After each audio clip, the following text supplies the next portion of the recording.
Баршаңызға сәлем, құрметті көрермендер. Бүгінгі тақырыбымыз қарт кісілерге өте маңызды.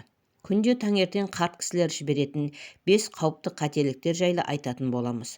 Бұл қателіктер денсаулыққа кері әсерін тигізуі мүмкін. Сондықтан оларды болдырмау өте маңызды. Егер сіз өзіңіздің немесе жақындарыңыздың денсаулығын ойласаңыз, бұл видеоны міндетті түрде көріңіз.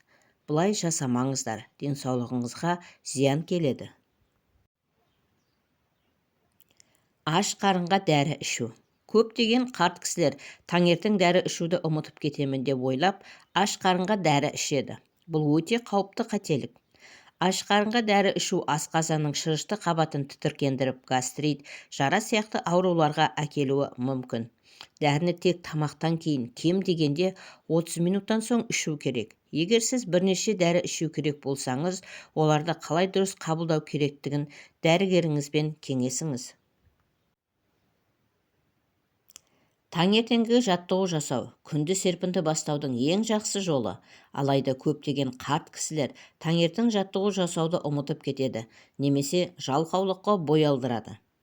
Қозғалыссыздық буындардың қатып қалуына, бұлшық еттердің әлсіреуіне және қан айналымының бұзылуына әкеледі. Сондықтан күн сайын кем дегенде 15-20 минут таңертеңгі жаттығу жасауға тырысыңыз.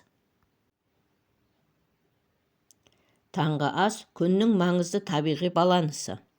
Таңғы ас асқазанды қажетті қуатпен қамтамасыз етіп, күні бойы белсенді болуға көмектеседі.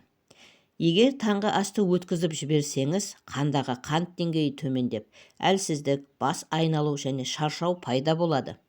Сондықтан күн сайын пайдалы әрі толыққанды таңғы ас ішуге тырысыңыз. Ұйқыдан кейін ағза сусызданған болады. Сол себепті таңертең 1 стақан жылы су ішу өте маңызды.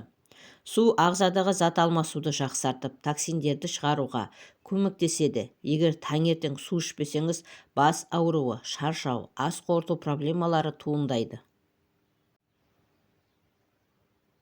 Түнде қан қысымы төмендейді. Ал бірден төсектен тұру, білесіз бе, қан қысымының күрт өзгеруіне әкеледі. Бұл бас айналуына, әлсіздікке, естен тануға себеп болады. Сондықтан таңертең оянғанда бірден төсектен тұрмай, алдымен бірнеше минут төсекте жатып, содан кейін ақырын тұрыңыз. Міне, біз бүгін қарт кісілердің таңертең жіберетін 5 қауіпті қателіктері туралы айттық. Бұл қателіктерден аулақ болыңыздар. Денсаулығыңызды сақтаңыз. Егер денсаулығыңызға қатысты қандайды бір мәселелер туындаса, міндетті түрде дәрігерге қаралыңыз. Сіздерге денсаулық пен бақыт тілейміз. Келесі видеода кездескенше аман сау болыңыздар. Дендеріңіз сау болсын, ақпаратымыз пайдаларыңызға жарасын.